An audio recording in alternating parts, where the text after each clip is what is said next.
Saint-Loise, Saint-Lois, bonjour. Aujourd'hui, nouvelle rubrique dans le cadre de J'aime ma ville, j'aime Saint-Lô. Je vais vous faire découvrir différents lieux anecdotiques de notre ville. Pour commencer, je suis rue Falourdel et j'ai derrière moi, au-dessus de ma tête, un lampadaire mural ancien qui date d'avant la guerre. À ma connaissance, c'est le seul qui se trouve dans la ville de Saint-Lô, puisque la ville, comme chacun sait, a été détruite en 1944. Donc c'est un des rares mobiliers urbains de Saint-Lô qui a été préservé. Bien sûr, il a perdu sa lanterne, mais le mobilier urbain, ça marque aussi une ville. Et d'ailleurs, récemment, du mobilier urbain a été détruit dans le centre-ville, ce qui est regrettable parce que c'est quand même l'histoire de notre ville. Préservons aussi le mobilier urbain historique et ancien, voire plus récent, vintage, comme vous voulez, mais c'est essentiel, ça fait partie de l'histoire de notre ville. Maintenant, nous allons aller à un second endroit que vous connaissez tous vraisemblablement. Donc, deuxième endroit qui est plus connu, c'est la première pierre de la reconstruction de Saint-Lô. Et cette pierre avait été déposée par le président de la République de l'époque, Vincent Auriol, en 1948.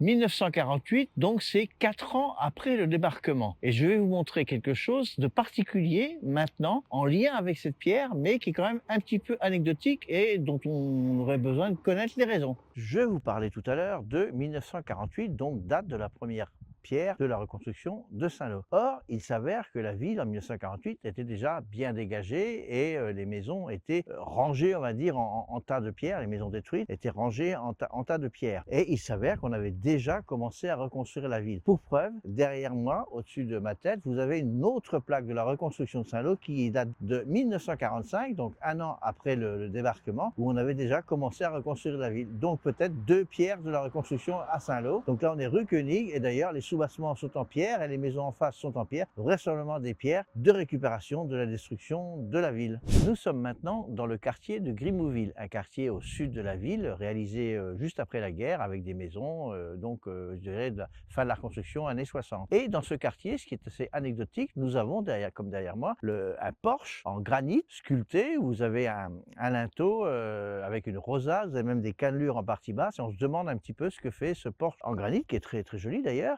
Visiblement, il semblerait que ce soit un reste d'un manoir qui se trouvait dans le quartier et qui a été détruit bien sûr au moment de la guerre. Donc un lieu anecdotique et très méconnu des Saint-Lois qu'il faut conserver bien sûr et apprécier à sa juste valeur. Autre élément anecdotique de Saint-Lô, ce qu'il y a à mes pieds une pierre tombale. Or, cette pierre tombale ne se trouve pas au cimetière, mais derrière le centre culturel, au ras du sol.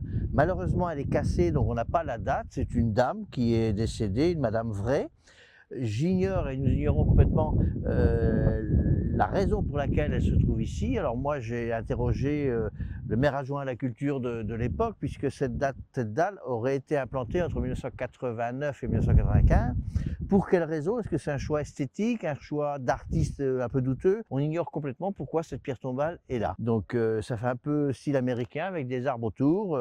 Voilà, donc cette madame Vray n'est vraisemblablement pas sous la pierre tombale, mais on a au moins conservé sa dalle qui est le texte est en lettres majuscules, il y a beaucoup de textes, c'est à Saint-Lô d'ailleurs, c'est indiqué que c'est à Saint-Lô. Donc voilà, si d'ailleurs vous avez des raisons ou des connaissances de raisons pour lesquelles cette dalle est arrivée là, n'hésitez pas à me contacter, merci. Dernier élément anecdotique de notre ville que je voulais vous faire découvrir aujourd'hui, c'est cet écureuil qui est à côté de moi. Écureuil certes, mais qui est d'abord et avant tout un logo d'une banque. Alors les moins jeunes vont se rappeler de ce logo puisqu'il s'agit du logo de la Caisse d'épargne, qui est une banque locale qui avait ses installations à côté de cet écureuil, de l'autre côté de la rue, et qui avait offert cet écureuil à la ville de Saint-Lô à l'époque, c'est-à-dire avant 1989 semble-t-il, et le maire visiblement a accepté le cadeau et l'avait implanté donc en face de l'agence bancaire locale. Donc on se retrouve aujourd'hui avec ce monument qui est plutôt un logo représentant la symbolique d'un écureuil qui est le symbole de cette banque. Voilà pour le dernier lieu anecdotique d'aujourd'hui. Je vous donne rendez-vous à une prochaine fois. N'hésitez pas à me contacter si vous avez des lieux à faire découvrir. Nous en discuterons et je vous souhaite au plaisir de vous retrouver.